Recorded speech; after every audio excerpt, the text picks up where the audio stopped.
Yo, what's going on, guys? This is Nieyte, and this is the Nieyte Show. Let's talk about some of the more nuanced characters in the game.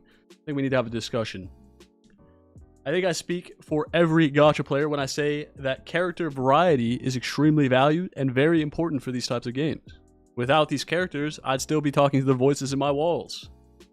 Anyways, luckily, Hoyo excels at creating interesting and engaging characters. However, isn't there always asterisks attached to everything? Of course there is. It seems that Hoyo often likes to release very specialized characters that provide utility within specific niches.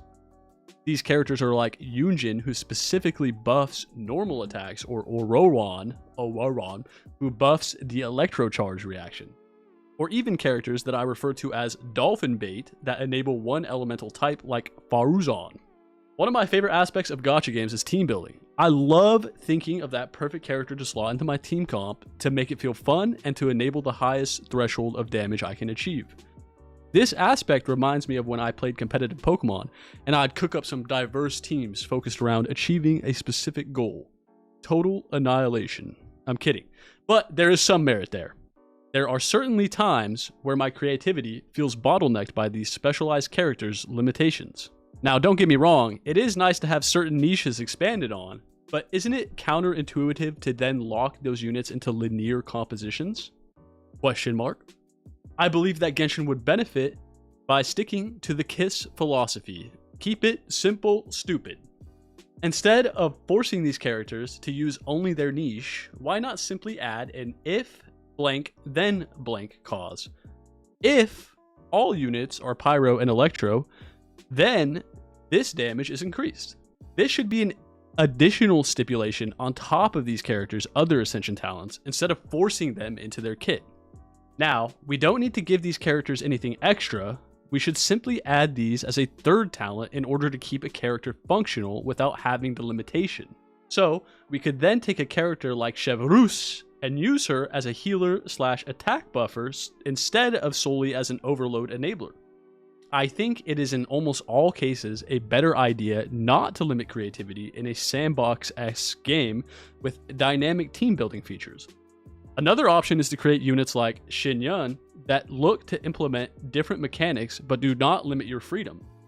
This character is really good because she adds a lot of utility, but she is also able to use pre-existing utilities in the game like Viridescent Veneer, BV, and also doesn't limit who you can play her with. So although it may not be ideal, you can technically slot any character into her compositions and they will plunge damage. I believe a system like this is very reasonable and seeks to provide more options rather than inhibit. The current limitations would not be as bad if we had an inkling as to how, or if, Hoyo decides to further expand on these niches. But as of right now, you're completely limited compositionally to whichever characters are out now that will function with these units. If you don't like those units, well, that's tough. If you don't have many of them, well, you better pull. Or even if you don't like certain archetypes, like needing to run Emily in a burn composition, I mentioned that specifically because I'm having difficulties with a team for her, and most of my Pyro characters I do not like, or I would rather not use, personally speaking. Obviously, this will be different for player-to-player experience. Now, on the opposing side, a reason for implementing compositional limitations could just be so that we don't face unit redundancy, such as Fischl and Ororon, both being Electro off-field units. However, Genshin obviously doesn't mind doing this since both Fischl and Yae Miko exist, and they serve relatively the same function. Also, in terms of a lot of shielders in the game, there are only slight variances that differentiate them, also their weapon typing and things of that nature as well. However, they look to serve the same primary function, which is providing a shield. This also naturally applies to power creep, in quotations. That's a deadly word to say, deadly words. As we see a unit like Arlecchino essentially serving the same function as Hu Tao, and even with the release of Maoika. But regardless, this is one way to prevent redundancy, and I can see the reasoning for it in this case. This also sort of benefits the player a little bit. Although, if you said this was cope, I'd be fine with it. Imagine if they needed to create a unit that functions similarly to another.